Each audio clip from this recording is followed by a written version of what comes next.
Better me. Better me. Better me. Better me. It's better me. Hopefully. Yes, I have been waiting for you to get this episode because we recorded this probably towards the start of the season, but we had to make sure it was perfect, and it's such a great episode because libido is one of those things that people are too scared to talk about. And we all experience like different levels of libido over time. Sometimes it can be concerning. Sometimes it's high. Sometimes it's low. And so if you're in this boat, we're going to ask the question, how the F do I get my libido to work again? What works? Where could we be taken for a ride? And what are some great tips? Better me. Hopefully with Sharon Casey. There's no better person to ask than the best damn somatic sexologist that I know, and I follow quite a few of them. She's out the gate. We also do the podcast Trainee Sexologist together. She's one of my besties. Please welcome Morgan Penn. God, that's one hell of an intro. I know. I was actually quite excited about this because it's quite funny because heaps of people, well, not heaps of people, but some people think that we're not friends anymore because we don't do Trainee Sexologist anymore. Unbelievable. Which is not the case. No. If you were concerned, Morgan and I, still friends. Tight as anything. Tight as anything. And this feels so yummy that we're back together on the mic. I know. It's so exciting. And it's been really cool. Like, if anyone hasn't listened to Trainee Sexologist, it was a journey we went on with Morgan when she was becoming a somatic sexologist. Morgan, can you explain for people that may be new to you what a somatic sexologist does? Yeah, of course. So I sort of spend my days helping people have better sex and how to come back to their bodies because, you know, we have sex with our bodies and our minds. It's really important that we incorporate a huge piece of the body. So that's why I'm a somatic sexologist, because soma means body in Greek. So it's really the integration so that we're all on the same page, the mind and the body. And we're living in a time where we're so disconnected. We've got high stress. We've got so much going on. Like, I guide people back to the simplicities of feeling pleasure in their bodies. Oh, and she does such a great job at this, by the way. It's been quite amazing, like, watching your journey, like, from when we first started Trainee Sexologist, your mum and I definitely thought that you were in some weird cult, and now you've made this career out of helping people with their sex lives. You've got a new podcast, Sex.Life with Hayley Sproul, and you're just absolutely killing it, and it's so cool to watch. But the reason I wanted to get you on this episode is we are talking this week about libidos, because if you speak especially to women, libido seems to be like the big topic that people struggle with, because either the libido is not there at all, it's not what it used to be, or it doesn't match with their partner, and that can be like really upsetting. So I guess the first question I want to ask you was, why the F are some people, and like myself included, because I take SSRIs, so my libido can be hard work sometimes, but why is it that libidos are such a thing, and what's making it harder, especially for women, to have a healthy libido? Oh my God, I know, right? This is so layered and it's such a great question, and there are so many pieces to this puzzle. Thank you. And it's so weird to interview you. Really? Yeah, it's so strange because I'm like, I am being a professional. Look at me answering your questions. It is funny because we really do act like big horses a lot of the time, but here we're both in our different professions, like giving it to each other. I know. So Sharon, tell me about it. I'd like to tell you that libido is often looked at like a mythical creature. Like one moment it was there and then it was poof, gone. Yes. You know? And I think what we need to understand about libido is it's something that we can cultivate. So it's not lost. We can always work on it. And there are many pieces to the body, you know, that can help support it, like with hormonal, you know, supplements, getting hormones tested to see what's going on. And there's also like the state of mind. So there's lots of workable pieces here. All is not lost. Do you reckon that with libidos, a lot of the time, people will just think to themselves, oh, there's something wrong with me. I've got to have a hormone imbalance, or it's got to be something, and most of the time it comes back to actually just being a mind thing? Yes. And also I think, you know, we find libido a lot easier when we're young, right? It seems to be we're a bit more horny. There's a bit more like desire flushing through our body. Yeah. And that's literally an age and hormonal thing. It's just like life is easier, like way less stress. Yeah. We're driven by sex at that age because that's our hormones telling us to procreate. No matter what sex you are, what you're attracted to, that tends to be happening in the body. So it's just a lot more available to us. And as we get older, we look back, so we see a difference and we're like, oh, there's something wrong with me. Yeah. So you might be left wondering, like, what is wrong with me? So I wanted to check in with some amazing people that got back to me on Instagram that were more than willing to share their experiences about how their libido worries them. I've always had a really high libido, and I used to be quite worried about it, actually. But I recently found out that I'm autistic and that, like, sensory seeking behavior for autistic people can be seeking out sex. So I wondered if maybe that was why. But now I'm sort of starting my 30s and my libido is actually starting to drop off, and I'm like, I just embraced having a high libido and now it's starting to go. So now I'm worried again. Yeah, I most definitely do worry about my libido, especially with my endometriosis, because when it's at its worst, I don't want to be touched or be intimate at all. I mean, I'm only 29, so still want to have years and years of being intimate with my husband and having fun in the bedroom. So yeah, there is worry every now and then. I think I am lucky that I do have a supportive partner who understands and is there for me when I still don't want to be touched at all. The only thing I seem to be anxious about at the moment is my libido. Luckily, my husband is amazing. We have really good communication. I have spoken to him about it because I was so worried about it and I was concerned that it was a problem for my husband. Fortunately, it's not. He's reassured me, which is really good.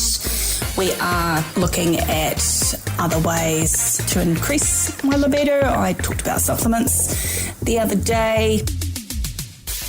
Can I just say I'm so grateful to those women that shared their story, because it was like really hard to find somebody that wanted to open up about it, because talking about our libido still seems like super, super taboo. So we're going to go back to Morgan now and to hear about why it's nothing to worry about and what the factors are from her point of view.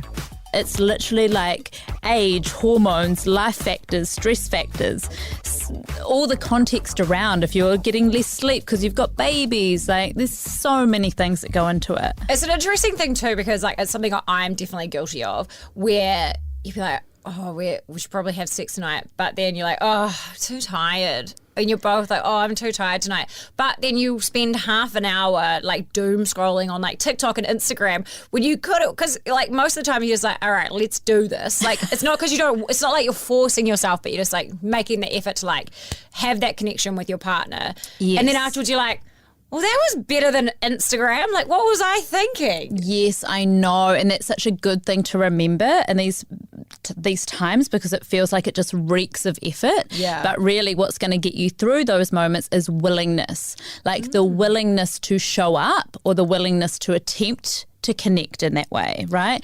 And often I think we do build ourselves up, right? Oh my God, it's been a week. Okay, we need to, get down and dirty tonight, and it's this, oh. But actually, if it's more of like, I'm just going to see if I can connect in, see if my body opens, see if we're both into it. Yeah.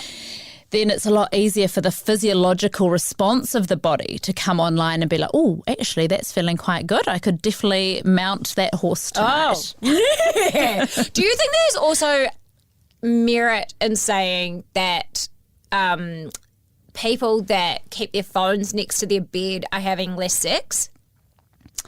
Oh, it's a tough one. I mean, my go-to is that if that's the last thing you're touching at the end of the night and you've got someone beside you, that's an issue. Right. That's such a good way of looking at it. Yeah. So, phones are useful when we're so used to having them there. So it's kind of like, how do we work with them, Yeah. And it is about like, okay, is it like we have our moment, we put it on Do Not Disturb, and then we're connecting and having our final touch or good night or whatever that is. But if that's if you're doom scrolling and then you go to sleep and then your alarm goes off and that's the first thing you touch and there's no this connection, that is bad. Also, because like if you are doom scrolling before bed, like watching a video of like a cute little animal doing something isn't going to make you horned up for sex. And if it does, then like we maybe need to like be addressing the fact that like cute little pandas like making you horny. Like why is that the thing that's getting me horned up? So when it comes to libido, Morgs, what can people do to improve their libido? Like I've got mates that have sex night, so like every Monday night it's like sex night in their house, and so it's like it's not an appointment. Well, I guess it is an appointment of like we are definitely boning every Monday unless someone's like on their period, unless you want to have period sex and like go hard. But what do you think is going to help people who are battling with their libidos right now to improve on them? The biggest piece here is about keeping it top of mind, like something sexy top of mind, because that's the thing. If you're not feeling it, it's really hard to be inspired by something sexy. So you need to figure out what does turn you on, what accelerates you, you know, what actually like puts the accelerator down to sexy town, and what your brakes are. Like figure that out. That's a really important piece. What do you mean by brakes? Like the things that don't make you horned up? Yeah, which may be looking at emails before bed, which may be your partner not helping with the dishes. It might be like just everyday frustrations, but figure out exactly what your accelerators and your brakes are. Yeah, because so true. Yeah. And then if you can keep things top of mind, so things like audio erotica are quite good for that. I often say to clients, like, put on a 5-minute audio erotica story on your drive home from work, and it's just going to titivate your mind. And that is How many people you reckon are like rubbing one out on the motorway now, though? Like, I mean, how many people are like listening to Akatar in the car and they're driving home on the motorway and they're like, oh, fucking yeah. No, I don't think many. Okay, that could happen. Just saying it could happen. It would be understandable if it did. Okay, all right. Okay. I mean, we're not going to yuck someone's yum. That is totally fine. However, it is about getting the mind turned on first, right? Yeah. Because if you're not feeling it in your body, it's like so much harder to get the mind turned on. So at least if you hear something sexy, or, you know, we forget we're primal beings, but on Spotify, you can just like search in like heavy breathing, and it can actually, that does something quite. What, hearing someone like heavy breathe? Yeah. So if I start heavy breathing right now, someone could be like, if we're just like, I mean, that's not going to work for me. Isn't it? I'll send you a tape. I'll send you a tape just in case. No! We get onto it. And if anyone got horned up like that just then, you're welcome. Save it for Bryce. Okay. Let him be the lucky recipient of that one. Maybe I'll do an ASMR next time Bryce and I have sex of our heavy breathing. I'll put it on Spotify. Yeah. Okay. You'd make good money, I think. Yeah, and then in the background you could just hear our elderly special needs dog going. That's for the extra spicy nights. Yeah, that's a bonus episode. It's coming soon. Sorry, carry on, interrupted you. No, I just think top of mind is going to help, like work on it. And then the small subtleties of pleasure, right? Like, is that the sun on your face? Is that the wind in your bush? Is that like, I often sit here in meetings and I stroke my own fingers. And I know that that's a bit weird, but it feels good. Yeah. Like have an awareness of your pleasure body. Because quite often we roll around and we don't even realise we've got this beautiful body that's feeling everything. And it is quite often we need to feel that kickstarts us desiring more. Oh, that's such a good point. Although I'm scared I'm going to like be a creep when I rub my hands together. Like I'll be like, yeah, well, bring it internal. Bring it internal. And it doesn't matter if you get a little bit aroused. Like it's nice to be juicy and aroused in the world. Yeah. Like you're quite magnetic when you're like that, when you're feeling turned on. It's like there's a flushing of water in your body, like this moistness. Oh, that sounds weird. I'm getting myself excited. Okay, do you want me to start doing some heavy breathing for you? Oh, God. How's that going? Oh, no, look, this Lucky isn't we're going to filming get this. any better. Like, we're going to have a breathing session after this. Okay, that sounds like although last time we did breathing together, it was anal breathing for the podcast, and that was the weirdest thing, but sometimes I try it just to see if it actually works, and I think of you. I think of you while I anal breathe. I'm feeling good about that. One thing that you taught me, so when we did Trainee Sexologist, I was like so prudy at the start. I couldn't handle any like, you told a story about how you fingered your own butt in your mum's bed. I mean, this is an example of some of the stuff that I was quite prudy about. In fact, I even spat out my tea at one point. You did? You were also using hand lotion a lot as your little, like, it was like my safety comfort. mechanism. Yeah. But if you haven't listened, here's a little example. Would you say that you've been rubbing your nipple on your What, wrist? you wank one out? Did you shit yourself? Smash one out? Stick Rub it in one there. out. Rub it that way. You did not. You're in your mum's bed. The Trainee Sexologist. My name's Morgan Penn, and I gave up my 15-year career in radio to be a sexologist. A sexologist is an educator, someone who supports and guides people to find their pleasure potential, reconnect with their bodies in an erotic way, and overall have a better sex life. You might end up being like a leader of some butt cult. For the next 6 months or so, I'm going on a journey, and I'm sharing it all with you on this podcast. Every week, I'm going to catch up with my mate Sharon. She is the world's most supportive friend, and she's always dealt with my experimental sexual world pretty damn well. You don't look like you're coping. I'm not. Listen on Rover, ROVA, or wherever you normally get your podcasts. Make sure you subscribe so you never miss an episode. The Trainee Sexologist, coming soon. Get it? So by the time we got to like episode 7 of the first season, I text you and told you that I had bought a Satisfyer Pro 2 sex toy, Yes. but I bought it under your email and your name that sent it to my house, because sometimes people will send things to my house, or I'll buy something online and someone might recognize my email or my name and then they'll be like, love the show or something like that. So I didn't want to order a sex toy and someone be like, have a good blast, Sharon. So I was like really nervous. And then the first time I used it, I was hiding in the wardrobe while Bryce was in the lounge watching TV. So I was like hiding in the like we have a walk-in wardrobe with like joint to the ensuite. Yes. And so I went in there and I yes. came out and I was like, Jesus Christ. And Bryce was like unbelievable, like cracking up, because he must have like come to use the bathroom. I was like, I just heard this like noise from the SP2 or something.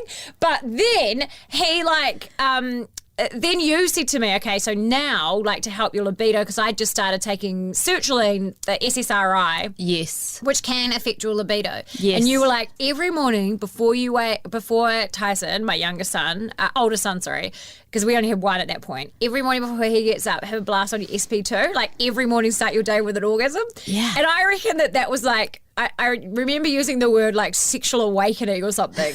And I think my therapist said that. She was like, your friend Morgan's actually sex therapy to you. Yeah. So do you have any other tips that are similar to that may reignite somebody's libido? Yeah, well, it's really interesting that did work so well for you. Oh, yeah, it did. And it kind of is about repetition, right? It's Yeah. almost like creating the habit so that it's you crave more of it. Like the more you have, the more you want when you're having a good time, because you start to notice, like, I just feel a little bit happier today. I feel a little bit more carefree. I feel a bit more like in my body.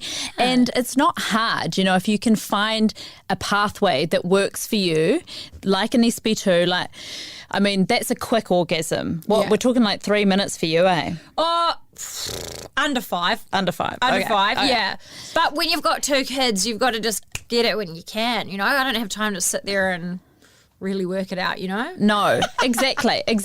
And it's a funny one because, I always talk about expanding pleasure and taking your time with Yeah. the body and letting it open up.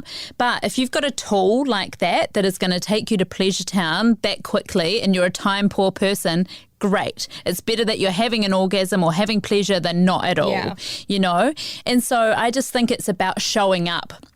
Even if you're tired, like this is a piece that often people are like, I'm too tired. And I get it. Like if you get to the end of the day, sleep should be the priority. However, what's interesting about like orgasm, that's actually life force energy. It actually rejuvenates you. It rejuvenates your cells. It, releases oxytocin, which makes you feel so much more happier in your body.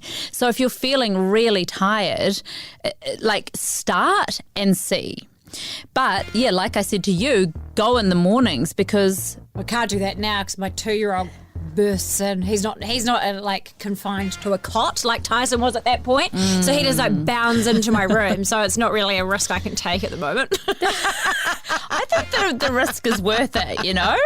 Well, yeah, if I got up at like 5:30 and did it, because he's bounding in any time from 6. Oh, God, yeah, okay. If you're needing some glasses, that's cool. You can go into Specsavers because they've got highly qualified optometrists.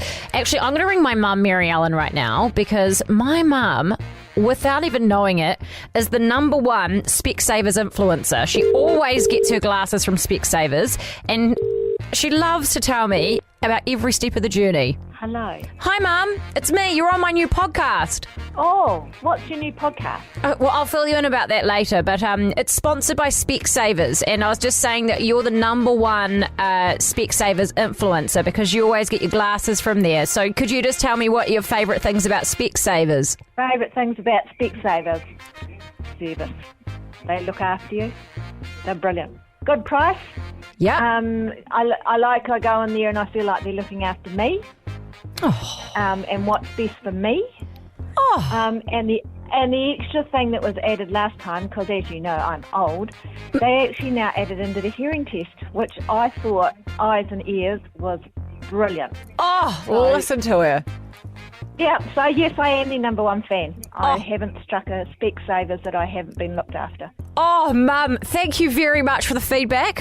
We will make sure it's passed on. You've now featured in the podcast. I'll let you get back to whatever radio station you're listening to, which most definitely isn't the one that I'm working on, and I'm offended. No, that's the way it is. You've got to listen to others so you know how good you lot are. Yes, way to keep us humble. All right, Mum, have a great day. Okay, take care. Bye. I told you, she's honestly the biggest Specsavers fan, and she always comes out and Dad tells her that her new glasses make her look very sophisticated. So if you want to be hot like my mum, Mary Ellen, go and see the team at Specsavers. We've spoken before about how to spot like a naturopath that's just taking your money. In this space, because again, like libido and stuff is such a vulnerability for people, what would you say to look out for someone that's trying to find a solution for this problem? And what do you think is absolute BS? Oh, God, yeah, that's such an important question. I guess there's nothing specific that comes to mind, but I guess broadly, I think as a society, we get sold sex, right? Like things are sexy or sexualized. And so we think that everybody else is having wild sex and we're not. And so we're the anomaly. So people always ask me, what's the normal amount of times to have sex? And I just really want to reassure everybody that there is no normal. It is really about what works for you and what you're desiring. And if you're in a couple or a throuple or whatever, you know, the right amount of sex is the amount that the person that wants it least wants it. That's right. That's what I think. That's a really beautiful response because there's so many people that are like, you should be having it 3 times a week. It's like, who has got the time? Like, my horniest friend's having it once a week. And I'm like, great. That's something to, like, that makes me feel so much better. Because I just don't know how. Like, I'd love to have the energy to do it 3 times a week, and it's not because I'm not sexually attracted to my husband. No. It's just that you're so tired. Yeah, there's so many pieces that go into that for sure. Yeah. There is also, some people talk about vagina tightening creams and treatments. Can I just say that my favourite thing is that just as we got into this conversation, our big boss Leon just walked in and we're talking about tight vaginas and he's already leaving. He's like, I'm out of here. I know. He's like, I'm out of here. But yes, so sorry, carry on. The creams for tight vaginas. Yeah, they talk about it as if that's going to be a miracle cure for like creating more orgasms or, you know, the cock enjoying that space more, and that is utter bullshit. The pussy is a shapeshifter. She is malleable. She's delicious. She can birth babies. You know, you don't need a tighter vagina at all. Wow, that's good to know. I never bought those creams, but I did buy the ones for your arms. And honestly, for the angel wings. Yeah, and I'm like, if that's anything to go by of like, if someone's sticking that on their vagina, like, holy shit, they must have burnt themselves from the inside out because my arms felt like they were on fire. But I proceeded to do it for a whole bottle. Did it work, guys? Did it work? Good on you for trying, mate. To finish off, Morgs, like, you talk, well, excuse the pun. You were talking about like before, like getting into the body and stuff like that. If that doesn't work, what is your best advice for somebody that just wants to rev up their libido and get that motor running again? Well, a big piece that will support that on a body level, that in terms of not cultivating it yourself to support, I always recommend things like ashwagandha, which is nervous system support, because your nervous system plays such a massive part in arousal. And so if you can have a bit more down regulation, like relaxation, that is going to help create space for arousal. You got me onto ashwagandha. I take it in the afternoon and I love it. I got the, if you don't know which one to get, there's one by Me Today, and it's like a really high dosage and it's not too expensive. You can get it from Chemist Warehouse. It's amazing. Yes. I mean, honestly, that is the number one. It helps with sleep. It helps with nervous system. It's good for people that love coffee but have still got anxiety. All those kind of things that you can take. But it is really going to support, for most people, it's quite an adaptogenic herb. But the thing is, it is about nervous system regulation. So as many moments of the day that you can just take a deep exhale out, you can relax, that you can even just start to see if there's some space to create in your body for something other than go, go, go, that's a good start. If you, and for women especially, we are normally responsive in our desire. So men are normally spontaneous and women are responsive. So men are a bit more like, yeah, I could go anytime, or I'm up for it, or, the body's really like, oof. Yeah. Whereas for women, quite often we are responsive. So we actually need to have lots of touch for the body to kind of come online. Yeah. But what I see a lot with my clients is that with couples that have been together for quite a while, and the sex has become a bit more few and far between, is that when I'm going to be a bit like, what am I trying to say? Borderline sexist. Some people might call her sexist. You bastard. What am I trying? I'm generalising. I'm generalising here. But if a male is to, attempt to touch their female partner, and it might not even be in a way that is actually initiating something sexy, women recoil because they assume that is what is being asked of them, or something more is going to come.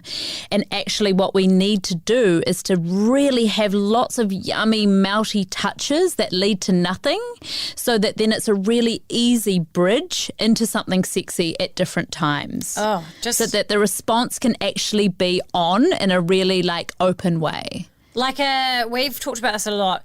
Just a dirty, filthy pash that doesn't go anywhere. You don't, because I reckon the longer you're together, pashing is always a gateway for sex. Yeah. It's never just a pash. I honestly just have a sneaky pash. Oh, there's and then nothing leave like it, and I'm gonna be like, oh, what's for dessert? Yes. There's so much to be said about a dirty, filthy pash. I agree. Oh, especially I talk about morning and evening rituals. If there's if you're leaving each other in the morning, you'd normally give a quick peck or something. But on the odd occasion, mix it up and bring one of those smooches in, and then just leave. And then it's like, oh, that was hot. Yeah. To be continued. That's such good. I'm going to try that. I'm going to try that because my husband always kisses me goodbye in the morning when he goes to work at 5:30. Tomorrow morning, I'm going to roll over, whip out my retainer, and just whack a tongue in. We'll be he'll probably be disgusted, but I'll give it a crack. Go, girl. Let me know how it goes. I will. Well, Morgan Penn, you are one of my favourite human beings in the world, and definitely my favourite sexologist. And if you want to get in touch with Morgan, all of her details are going to be below. I highly recommend, if you've got anything that you want to know, if it's about libido or painful sex or anything like that, get in touch with Morgan, because she will make you realise that what you're going through is actually something that you can work on, and it's possible. So don't give up. But Morgan, thank you so much for joining us. Bloody appreciate you. Oh, I love you, my horse. Immensely. I love you. Now let's heavy breathe and pash. Okay. I can't work with this. Okay, sorry.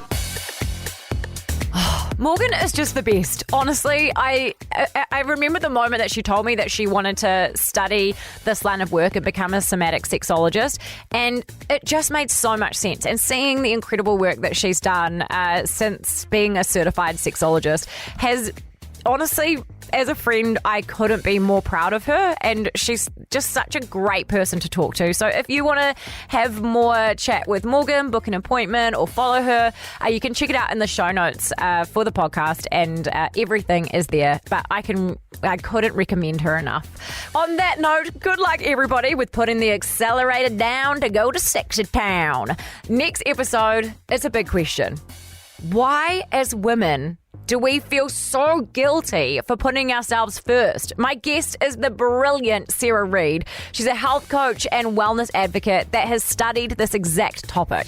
The research showed that 7 out of 10 women experience feelings of guilt when they prioritise their own self-care or their own well-being. The pressure that we put on ourselves has got a big part to play in that. Catch you next time. Thank you so much for listening. Tell your friends, tell your family, tell your dad, tell your mum, tell anyone. And don't forget to like, follow, subscribe, do all the, stuff that makes my boss happy. Thanks for listening. Bye.